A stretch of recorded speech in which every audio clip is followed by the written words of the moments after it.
Vamos falar sobre carnaval. Nosso convidado é o João Gustavo Melo, o Guga. Ele é doutor e mestre em artes pela Universidade do Estado do Rio de Janeiro, pesquisador, faz parte da equipe de criação da Escola de Samba Unidos do Viradouro, ex-diretor cultural do Salgueiro, assinou em 2022 a sinopse da Beija-Flor, roteirista de diversos enredos de escolas de samba do Rio e de São Paulo também, é jornalista formado pela Universidade Federal do Ceará e autor do livro recentemente lançado, ele é autor de vários livros, mas enfim, o que foi lançado recentemente foi o Carnaval e Boi Bumbá, entre cruzamentos alegóricos. Oi, Guga, bom dia, seja muito bem-vindo. Olá, Marilu, bom dia. Muito obrigado aqui por esse espaço, a gente falar de carnaval, essa grande paixão. Bom dia a todos. Bom dia. Bom, vamos começar aqui já falando do significado, né, para você do carnaval deste ano de 2023. É um dos carnavais mais especiais, penso eu. É isso, Guga? Exato, a gente já está vivendo nesse clima de efervescência do carnaval, isso já está acontecendo há semanas, e principalmente um carnaval que a gente pode celebrar um novo ar no país, né? Justamente depois de 5 anos da extrema-direita, 4 carnavais da extrema-direita, a gente agora pode sorrir um pouco. E mais do que tudo, uma bela notícia que acaba de chegar de ontem, o Brasil não registrou nenhuma morte de Covid pelas últimas 24 horas. Isso nos dá mais alegria, dá mais ânimo e dá mais esperança para festejar. Com certeza. Eu vou começar aqui falando sobre o seu livro, viu, Guga? Carnaval e Boi Bumbá entre cruzamentos alegóricos. Achei muito interessante aqui a sua pesquisa de doutorado, né? Isso. Conta pra gente dessa relação, né? A gente sabe que Rio de Janeiro está aqui, Parintins, Carnaval, Boi Bumbá lá no norte do país, mas existem aí pontos de contato fundamentais de acordo com a tua pesquisa, não é isso? Exatamente, porque tanto a festa do Boi Bumbá em Parintins, que reúne os bois garantido e caprichoso, quanto o desfile das escolas de samba no Rio de Janeiro, São Paulo, enfim, outras praças, né?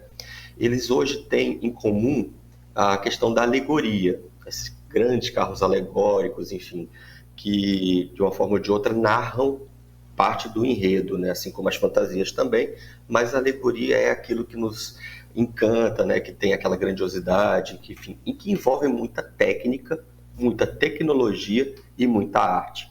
E essa arte hoje ela é feita por mãos parintinenses, são trabalhadores e artistas que vêm da ilha do Amazonas e que chegam às grandes praças, né, de Carnaval, Rio, São Paulo, e desenvolve tecnologias que permitem com que essas alegorias cresçam de tamanho, que tenham um grande volume, e isso se une também a uma arte institucionalizada que tem, por exemplo, no Rio de Janeiro, que são as escolas de ofício, né, que ensinam pintura, escultura, desenho. Então, enfim, é um somatório de artes e que, por um acaso, é muito interessante a gente pensar como é que no Carnaval do Rio de Janeiro, né, essa cidade balneária, a pesquisa se centralizou no Rio de Janeiro, essa cidade à beira-mar, ela vai encontrar um outro rio, que é o Rio Amazonas, desses profissionais de Parintins que migram para a cidade aqui do Rio de Janeiro, que fazem parte do espetáculo.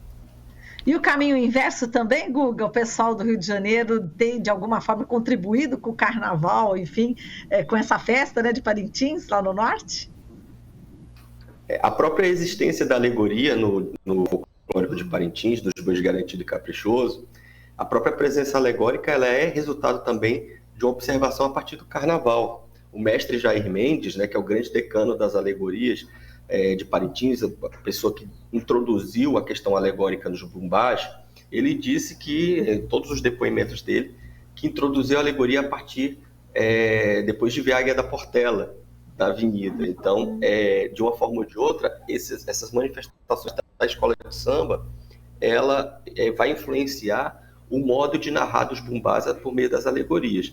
E a partir, nos últimos 30 anos, esses moradores da ilha, né, de Parintins, que é uma ilha de pouco mais de 110 mil habitantes, eles desenvolveram escolas de arte, desenvolveram técnicas novas que eles chamam de robótica cabocla, e essa robótica cabocla tem encantado, né, a gente no mês de junho, no Festival Folclórico de Parintins, bem como também no Carnaval Carioca, com soluções de movimento de escultura, com novas soluções de arte cinética, né? Então tudo isso a gente vai ver também agora daqui a pouquinho na Avenida.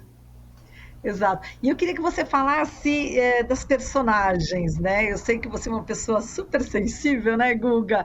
A gente pode até falar de outros livros, né, que você também já escreveu, enfim, e você é muito atento, né, ao ser humano.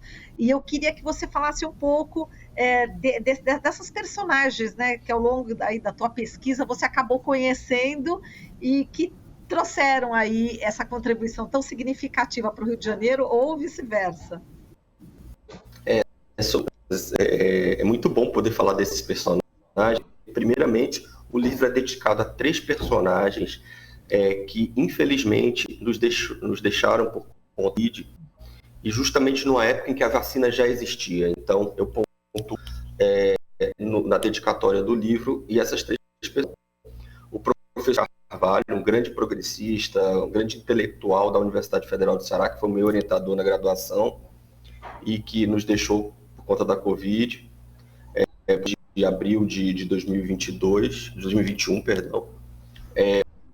O grande jornalista Aloysio Piá também faleceu por essa época, e o grande artista parintinense que também faz parte dessa pesquisa, que é o grande Júnior de Souza, um grande artista, alegorista, né? Fazia todas aquelas alegorias lindas do festival, e que também faleceu de Covid naquela tragédia de Manaus e do Amazonas, né? Com relação à Covid. Então, esses personagens, eles, de uma forma ou de outra, vão introduzir uma série de pessoas e artistas que fazem esse grande espetáculo do Boi Bumbá, que muitos conhecidos.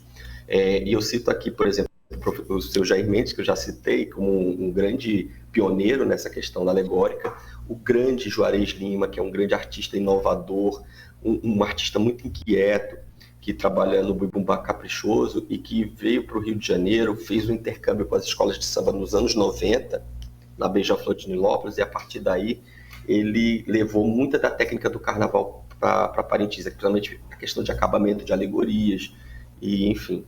E assim como Rocinha Moedo também, que é um grande artista parintinense e que veio para o Rio de Janeiro e começou a criar soluções incríveis, né? E o Rossi também levou para Parintins algumas linguagens do carnaval, como, por exemplo, as alegorias humanas do Paulo Barros, em que ele chegou no ano de 2009 a botar uma alegoria com 300 pessoas fazendo coreografias, ou seja, 300 pessoas é muita gente, e foi um impacto visual muito grande. Ou seja, o carnaval carioca, de uma forma ou de outra, influenciou o boi, mas também o boi hoje também influencia o carnaval carioca, e por isso que são entrecruzamentos alegóricos.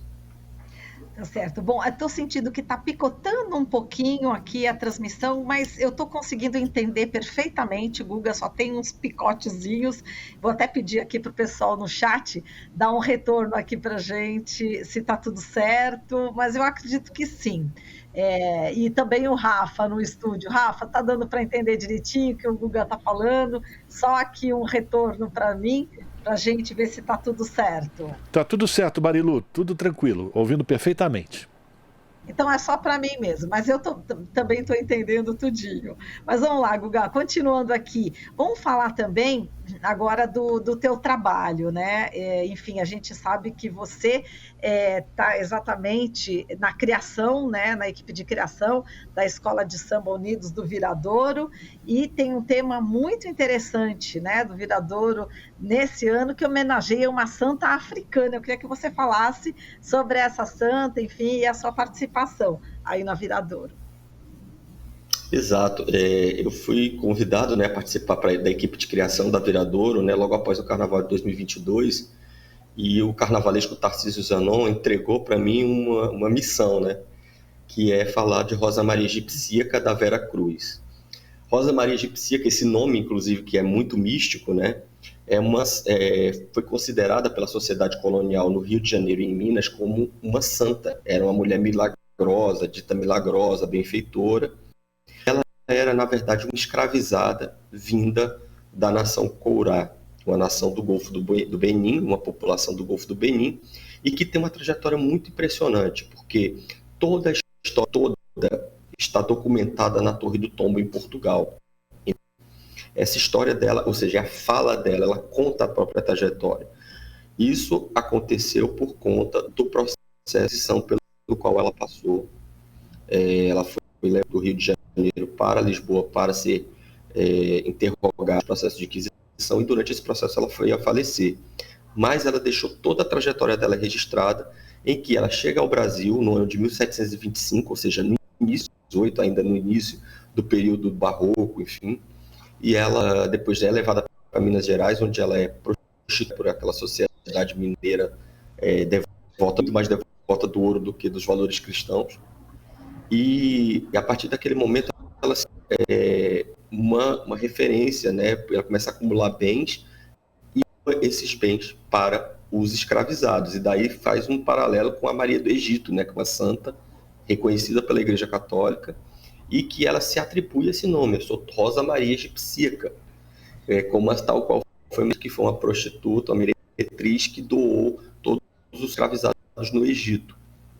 E a partir dessa comparação, ela começa a participar de sessões de transe, por conta de toda aquela sociedade meio mística, né, de Minas Gerais, do período colonial. Ela vira um personagem de adoração lá, por conta desses possessões.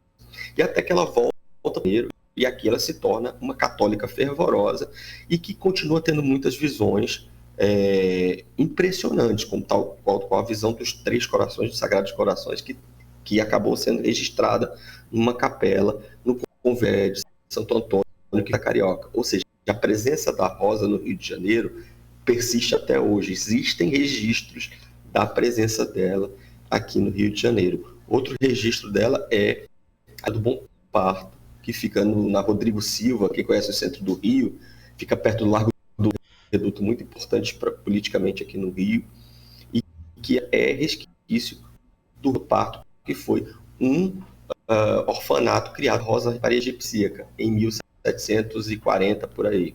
E a partir desse momento, a Rosa ela vai ser finalmente canonizada. Ela não foi reconhecida pela Igreja Católica, mas ela vai ser canonizada pelo povo a partir dos seus folguedos e a partir do próprio desfile da Viradouro, e que ela é a última escola a desfilar, e que na manhã de terça-feira de Carnaval ela vai entregar a coroa e ser santificada pela Viradouro. Uau, que máximo! E essa história não é à toa, não, né? Está nesse ano aqui, homenageando a Rosa Maria Egipsíaca, né? Santa africana, mulher negra, não é? Com toda essa história que você acaba de contar, não é uma força a mais agora também, nesse momento que a gente vive, né? Ainda resquícios ainda de ódio, enfim, mas tomara que a gente consiga virar, deixar essa página do lado, e é muito importante falar da mulher negra, né, nesse momento, Guga.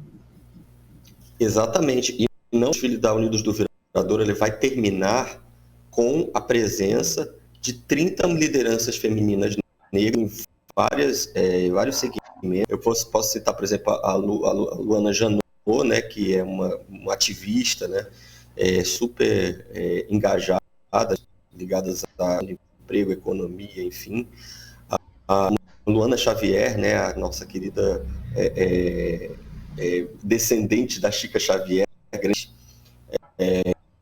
podemos destacar Sabrina Arouche, que é uma médica, nefrologista negra, que é uma das maiores referências de nefrologia no Brasil, e também lideranças como a tia Glorinha do Acadêmico, que é uma mãe de santo, e também presidente da aula de Baianas, Bastos, rainha de bateria da mãe. Enfim, são 30 mulheres, 30 lideranças que representam também as novas rosas do Brasil.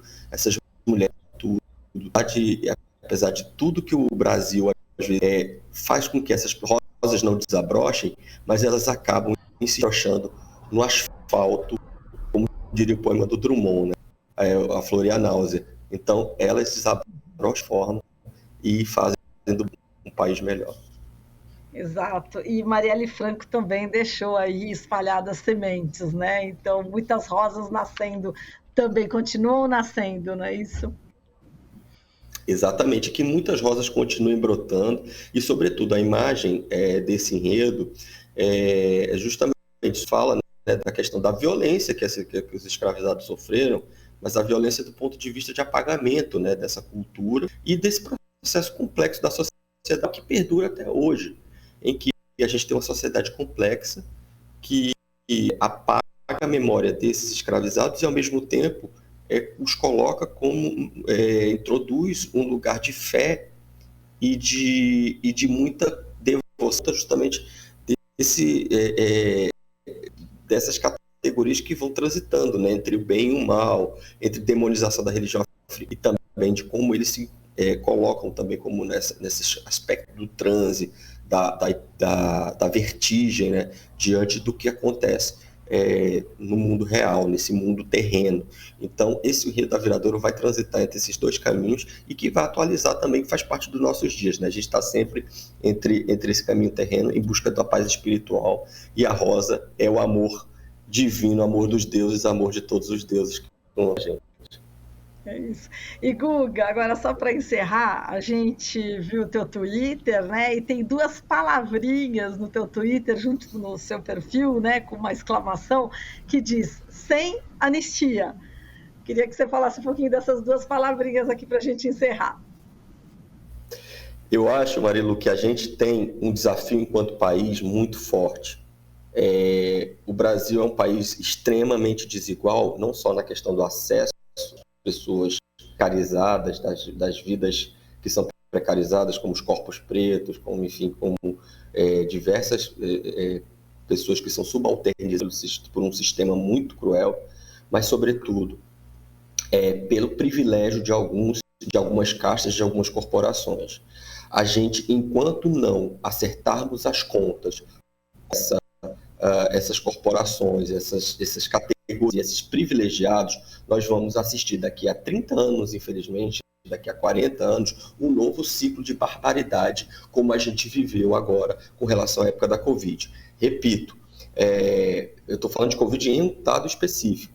Repito, o meu livro é dedicado a 3 pessoas que morreram de uma doença para a qual já existia vacina. Houve negligência, houve crime, houve todo tipo de maldade, perversão, a mesma perversão que também prostituiu a Rosa Maria Egipsíaca, a mesma perversão de privilegiados que não são punidos de acordo. Existem leis que estão escritas e que essas leis têm que ser cumpridas. Enquanto essas leis não forem cumpridas, sem anistia, sem passar pano para essas pessoas, tudo levantado, já está sendo tudo levantado, já está, tem mais do que provas suficientes, e que sejam também dentro do devido processo legal, a gente precisa que haja essa punição, não como vingança, mas que para que isso não se repita jamais. A gente errou muito com a questão da ditadura civil-militar e não pode errar de novo, com todas as atrocidades que a gente passou agora, tem passado nos últimos tempos. Isso aí, fazer justiça, Guga, muito bem. A gente tem um prazer aqui, né, de ter conversado com você. Guga, muitíssimo obrigada, um forte abraço e até a próxima oportunidade. Bom carnaval para você. Muito obrigado, Marilu, muito obrigado a todas, todos e todes. Um prazer estar aqui. Prazer é o nosso. Falamos aqui com o João Gustavo Melo, o Guga, doutor e mestre em artes pela Universidade do Estado do Rio de Janeiro, ele que faz parte da equipe de criação da Escola de Samba Unidos do Viradouro e acaba de lançar o livro Carnaval e Boi Bumbá, Entre Cruzamentos Alegóricos. Estamos apresentando Jornal Brasil Atual. As notícias que os outros não dão.